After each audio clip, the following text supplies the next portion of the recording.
Polícia de São Paulo precisou usar bombas para dispersar manifestantes pró e contra o ex-presidente Lula na frente do Fórum Criminal da Barra Funda.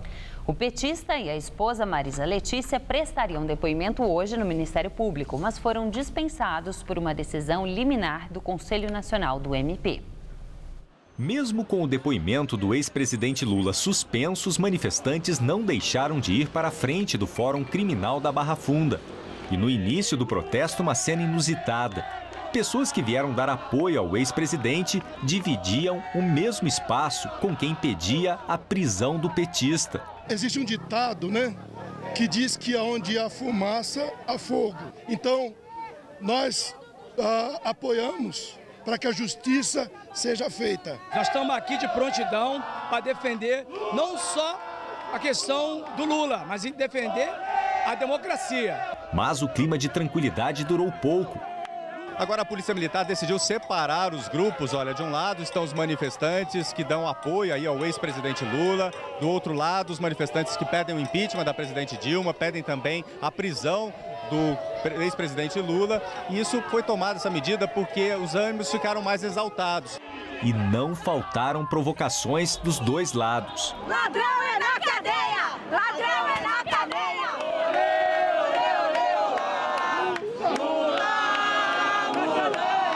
Agora os manifestantes que vêm trazer apoio aí ao ex-presidente Lula fecharam completamente aqui a avenida em frente ao Fórum Criminal da Barra Funda. E a polícia está tendo muita dificuldade para poder tirá-los aqui da avenida. Assusta muito, viu? Eu estou aqui morrendo de medo. Agora o reforço do policiamento, a gente vai vendo aí a tropa avançando justamente para criar um corredor, para evitar qualquer tipo de confronto. Muitos manifestantes usaram sinalizadores com fumaça. O clima ficou ainda mais tenso quando integrantes do grupo contra o governo tentaram encher um boneco gigante com a caricatura de Lula, batizado de Pichuleco. E os integrantes de grupos pró-governo tentaram impedir. A polícia precisou agir e lançou bombas de efeito moral. E afastou os manifestantes que tentavam rasgar o boneco. Houve muita correria e alguns manifestantes entraram em briga corporal. Já que o covarde do Lula não veio, o Pichuleco veio. Todos têm direito à manifestação, a Polícia Militar está aqui para preservar esse direito. Este homem recebeu um golpe na cabeça e chegou a ficar desacordado. Nós entendemos que isso daí é oposição. É a oposição que quer derrubar, tá entendendo? O PT. É importante que a gente apoie a verdadeira justiça. Independente se ele for condenado ou não, mas nós temos que estar presentes para apoiar essas pessoas, esses promotores, os juiz Sérgio Moro, enfim, essas pessoas que estão batalhando e lutando contra uma quadrilha tão poderosa. A suspensão dos depoimentos foi pedida pelo deputado Paulo Teixeira, do PT. O Ministério Público de São Paulo disse que vai recorrer da decisão e que ninguém está acima da lei. O inquérito já tem 26 volumes, 5.000 páginas. Os depoimentos do ex-presidente Lula e da mulher dele, Marisa Letícia, já estavam marcados desde o fim de janeiro. A liminar dada pelo juiz federal Walter de Araújo, do Conselho Nacional do Ministério Público, chegou ontem, tarde da noite, e vale até que o plenário decida sobre o caso. O argumento para suspender os depoimentos é que não fiquem dúvidas que levem à nulidade do processo. A suspensão atendeu a um questionamento do deputado federal Paulo Teixeira, do PT de São Paulo. A principal alegação do petista era que o promotor natural do caso não poderia ser Cássio Conserino, que é integrante da 2ª Promotoria de São Paulo, e que o inquérito que investiga o apartamento triplex em Guarujá deveria ser da 1ª Promotoria, que já investiga o caso da Bancop, a cooperativa habitacional dos bancários, cujo promotor é José Carlos Blatt. Mas o deputado também questionou o fato do promotor já ter se pronunciado publicamente sobre o ex-presidente. Quem investiga tem que ter imparcialidade. Quem investiga tem que garantir, num Estado democrático de direito, contraditório. Tem que estar preso às provas. Nós aprovamos uma Constituição, nós somos um país democrático. Ninguém pode estar acima da lei e da Constituição. Antes de ouvir, ele pré-julgou. Ele perdeu a condição de conduzir esta investigação. No início da tarde, 4 promotores convocaram uma coletiva de imprensa, mas eles não responderam a questionamentos dos jornalistas. O promotor Cássio Concerino, que foi quem convocou o ex-presidente Lula e a mulher dele a prestar depoimento, leu esta nota. Eles se posicionam contra a decisão do Conselho Nacional do Ministério Público, sob o argumento de que qualquer promotor pode instaurar um inquérito. E citam, inclusive, uma resolução do próprio Conselho que aponta para isso. Os promotores também apresentaram uma decisão judicial de junho de 2015 que autoriza uma outra investigação paralela ao processo da Bancopp.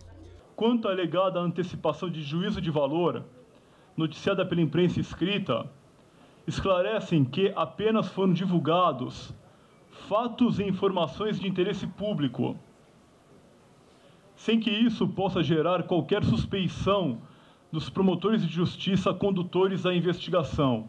Os promotores pediram urgência na revisão da suspensão e disseram que ninguém está acima da lei. Para que possam cumprir o objetivo de apurar os graves fatos envolvendo pessoas que se consideram acima e à margem da lei. Algo que não pode ser subtraído da honesta sociedade civil brasileira. O Ministério Público apura se o triplex em Guarujá é de propriedade da família Lula. O imóvel foi reformado pela construtora Talento, contratada da OAS, alvo da Operação Lava Jato. A suspeita é que a empreiteira usou o empreendimento para disfarçar o repasse de propina no esquema de corrupção da Petrobras. Lula diz que teve uma cota de um projeto do prédio, mas que desistiu do negócio e que declarou o fato à Receita Federal. Hoje, o ex-presidente recebeu em seu instituto, no Ipiranga, um grupo de deputados federais do PT de vários estados. E, segundo o jornal Folha de São Paulo, advogados simpáticos ao PT fizeram um acordo com Lula para criar uma rede de solidariedade com o petista, com mobilizações de artistas e outras lideranças. O conselheiro Walter Araújo, do Conselho Nacional do Ministério Público, afirmou que a decisão dele de suspender o depoimento do ex-presidente Lula não teve como objetivo blindar ninguém, apenas para respeitar o devido processo legal e que fez o que achou correto. Direto de Brasília, Josias de Souza fala sobre a situação do ex-presidente Lula. Lula e seus devotos festejaram como uma grande vitória a suspensão do depoimento que o ex-presidente e sua mulher Marisa prestariam ao Ministério Público de São Paulo sobre a suspeita de ocultação de patrimônio no caso do triplex no Guarujá. Munido de uma liminar do Conselho Nacional do Ministério Público, obtida com a ajuda do deputado petista Paulo Teixeira, Lula não deu as caras. Em vez de explicações, ele forneceu um pouco mais do seu silêncio. Poucas vezes na história um homem público se defendeu tão mal, tão bem. Ainda que se considere a suspensão do depoimento como uma vitória jurídica parcial e temporária, o prolongamento do silêncio de Lula apenas potencializa o problema. Lula é um tipo de político que costuma falar 10 vezes antes de pensar. E agora, no instante em que precisa falar em sua defesa, Lula silencia. Todos sabem que Lula dispõe do trombone e todos estranham que lhe falte o sopro. Para complicar, uma infantaria pró-Lula, arregimentada por entidades como a CUT, saiu no braço com manifestantes anti-Lula que se aglomeraram defronte do prédio onde ocorreria o depoimento, como se socos e pontapés fossem resolver o problema de Lula. O grande problema hoje não é nem a incapacidade dos investigadores de reconhecer a honestidade de Lula, mas a incrível dificuldade de Lula de demonstrá-la. Boa noite. O presidente do Senado, Renan Calheiros, discutiu com o senador Lindbergh Farias, do PT. A briga aconteceu após Renan anunciar que colocaria em votação a proposta que permite à Petrobras abrir mão de ser a operadora única do pré-sal em determinados leilões de áreas de exploração de petróleo. Mas isso jamais será, na prática, a inversão do legislativo, do papel do legislativo, salvaguardar interesses ideológicos da maioria. Eu acho que essa discussão, do ponto de vista do Senado, ela não pode acontecer, senão nós vamos ter aqui, o que é pior, é o Senado do PT. E eu não gostaria de ser presidente do Senado do PT. Mas que agressão, presidente? Uma palavra, que agressão. Agressão é ler uma medida provisória. Que agressão gratuita? Uma medida provisória. Essa medida provisória só pode ser votada na terça-feira. Anunciar que não vai ser lida. Isso é que é agressão. Vossa Excelência não combinou com o vice. Essa medida provisória só... A palavra, Vossa Excelência, senador Cristiano. Só pode ser... Vai ser votada hoje. Que isso? Tem regimento aqui, senhor presidente. Vossa Excelência é presidente, mas não pode rasgar o regimento. Exatamente. Pedido de vista adia mais uma vez a decisão sobre Eduardo Cunha no Conselho de Ética da Câmara dos Deputados.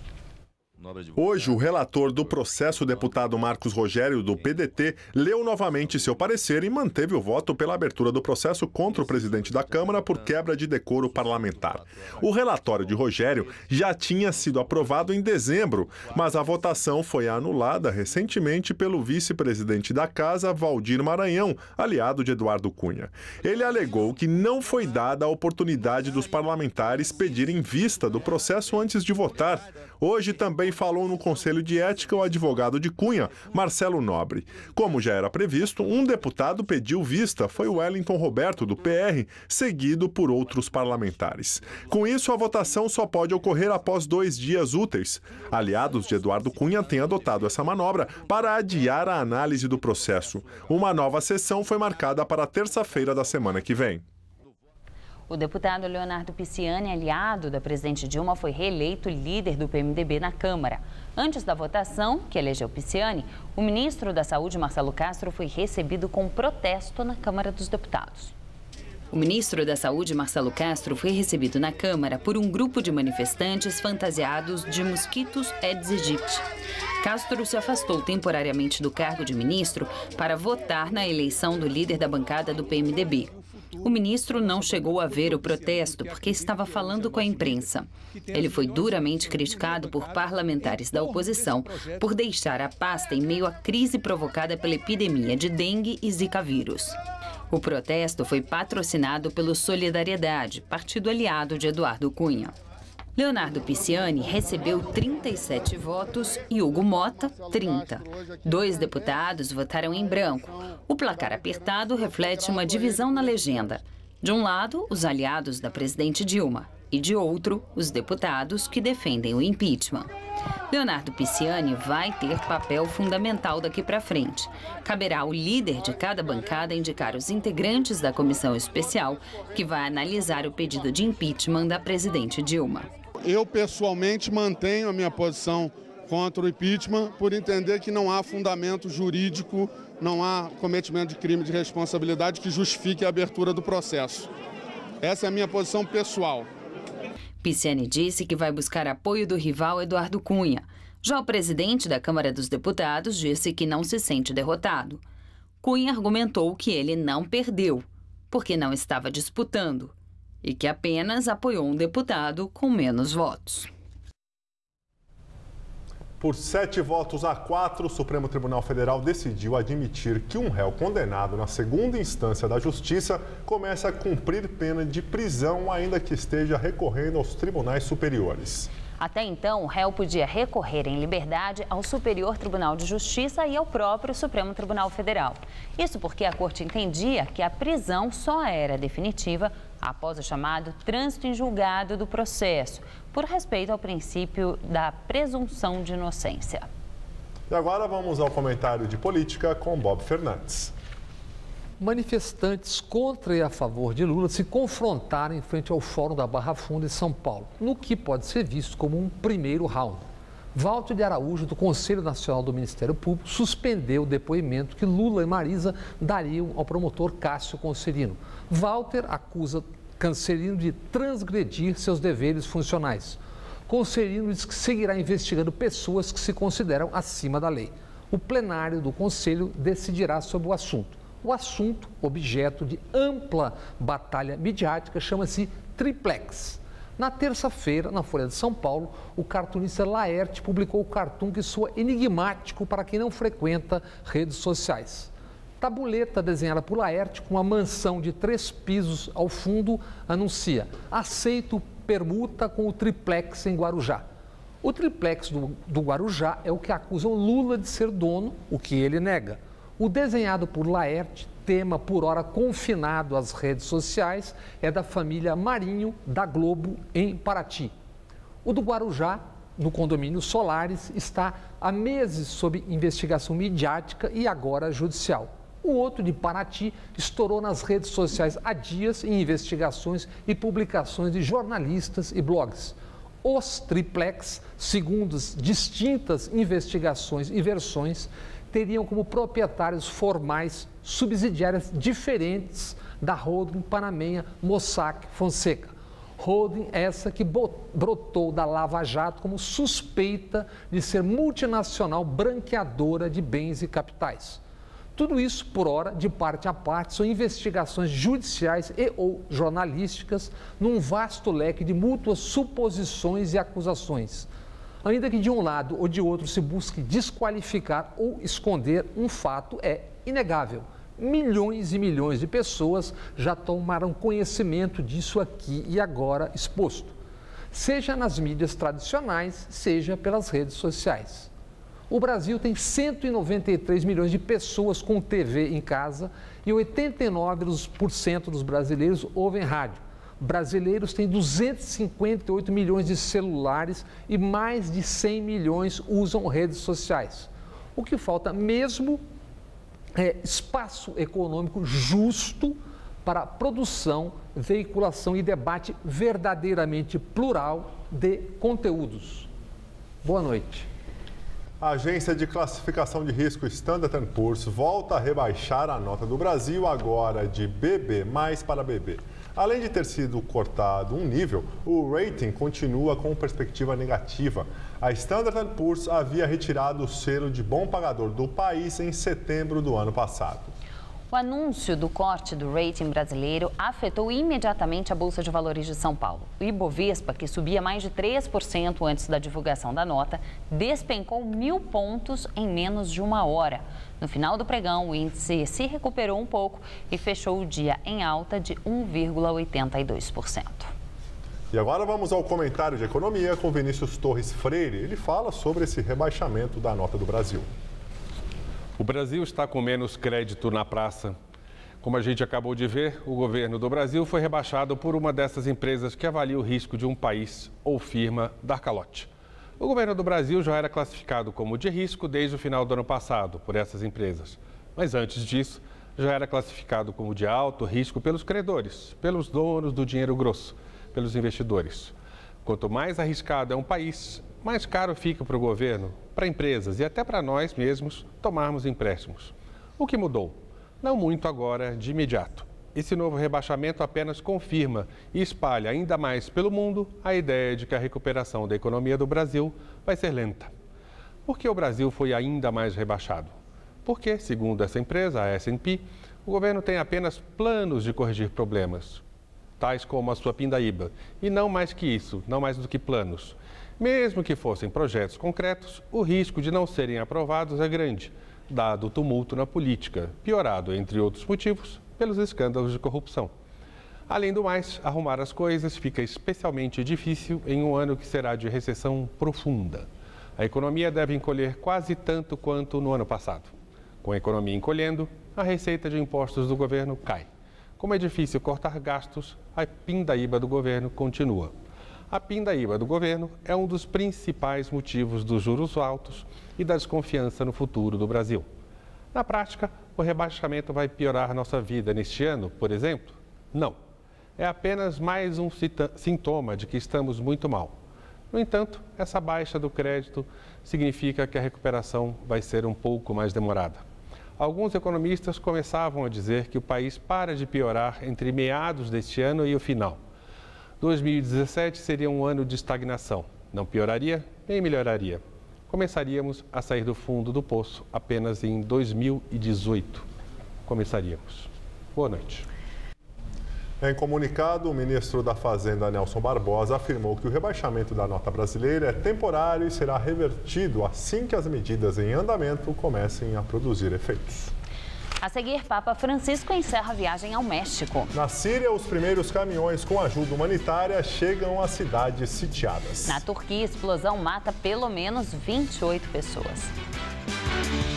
Qual Casper você é? Eu sou jornalismo. Eu sou relações públicas. Eu sou publicidade e propaganda. Eu sou rádio, TV e internet. Essa é a minha Casper. Essa é a nossa Casper. Eu estou no combate pelos meus sobrinhos. Eu estou no combate pelos meus amigos. Eu estou no combate pela minha filha. Eu estou no combate pela minha família. Nós estamos no combate pelo Brasil. Proteja quem você ama. Todos no combate. Todos juntos, vamos vencer a luta contra o mosquito Aedes aegypti. Uma campanha da Fundação Casper Libero. Apoio TV Gazeta. Hoje no Todo Seu, vamos ficar por dentro dos bastidores da TV com Zé Armando Vanucci. Tem uma entrevista com o secretário de Turismo Roberto de Lucena. Tem ainda um musical com o grupo Caleidoscópio. Falta você, então vem, tô esperando. Todo Seu, hoje, 10h30 da noite.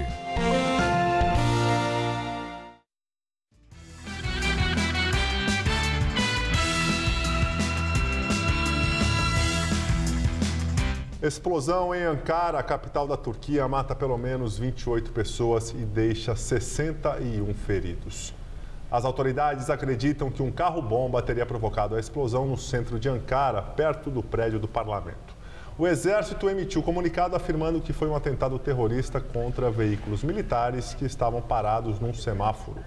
3 ônibus do exército e um carro particular foram atingidos. Até agora, nenhum grupo reivindicou a autoria do atentado.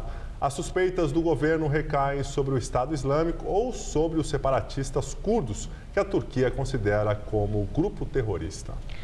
Na Síria, os primeiros caminhões com ajuda humanitária chegam às cidades sitiadas, levando alimentos para os moradores presos no fogo cruzado da guerra civil. O ditador Bashar al-Assad autorizou a operação e dezenas de caminhões levaram alimentos, remédios e outros gêneros de primeira necessidade a moradores de cidades sitiadas. O Crescente Vermelho Sírio está coordenando as remessas aéreas com a ONU, que exigiu acesso irrestrito a todas as regiões. Uma clínica móvel foi para Madaya, onde muitos habitantes morreram de fome. Segundo a ONU, quase 500 mil pessoas vivem nas 18 zonas cercadas no território sírio, a maioria por forças militares do regime, mas também pela frente Al-Nusra, que é o braço sírio da rede Al-Qaeda e por outras facções. Os Estados Unidos expressaram ceticismo sobre um cessar dos combates no fim de semana, como prevê um acordo concluído com a Rússia na semana passada. Papa Francisco encerra a viagem ao México, em cidade que fica na fronteira com os Estados Unidos. A visita a Ciudad Juárez começou no presídio, onde o Papa se encontrou com detentos e familiares. Francisco fez um discurso sobre reinserção na sociedade, pedindo que os detentos lutem contra as situações que os levaram à prisão. Promover os processos de reinserção. A cidade já chegou a ser considerada a mais violenta do mundo. Com intervenção de forças de segurança mexicanas e enfraquecimento dos cartéis do narcotráfico, os crimes diminuíram de forma drástica. Francisco encerrou a visita com uma missa na fronteira com o estado americano do Texas, por onde passam clandestinamente centenas de migrantes todos os anos. O Papa viaja ainda hoje para Roma. Ontem, no momento de irritação na cidade de Morelia, Francisco deu uma bronca num jovem que o puxou com força e não queria largá-lo. O Papa perdeu o equilíbrio sobre uma criança numa cadeira de rodas. Francisco encarou o jovem, levantou a voz e disse 2 vezes em espanhol e com cara de bravo: "Não seja egoísta". E agora vamos à previsão do tempo com Mariana Armentano. Amanhã teremos mais um dia típico de verão, quente, mas com chuvas. Como o sistema de baixa pressão ainda está atuando na costa do Sudeste, a previsão é de pancadas ao longo do dia em todo o interior paulista. Nas outras áreas do estado, há chance de temporais, mas só a partir da tarde. Mesmo assim, o calor não dá trégua. Faz até 33 graus amanhã em Araçatuba, 34 em Votuporanga, 33 graus em São José dos Campos e 31 na cidade de Caraguatatuba, Santos e também em Sorocaba. Toda a grande São Paulo vai começar o dia com muitas nuvens. Já no meio da manhã o sol aparece forte, as temperaturas disparam, mas entre a tarde, a noite e a madrugada podem ocorrer aqueles temporais de verão em alguns pontos da cidade. Nessa madrugada, mínima de 21 e máxima amanhã à tarde de 30 graus. E aí esquenta mais. Tanto na sexta quanto no sábado, os termômetros chegam à marca dos 31 graus, ainda com chuvas. A edição das 10 do Jornal da Gazeta termina aqui. Boa noite. Fica agora com o Rony Von no Todo Seu. Uma ótima noite para você. A gente se vê amanhã. Até lá.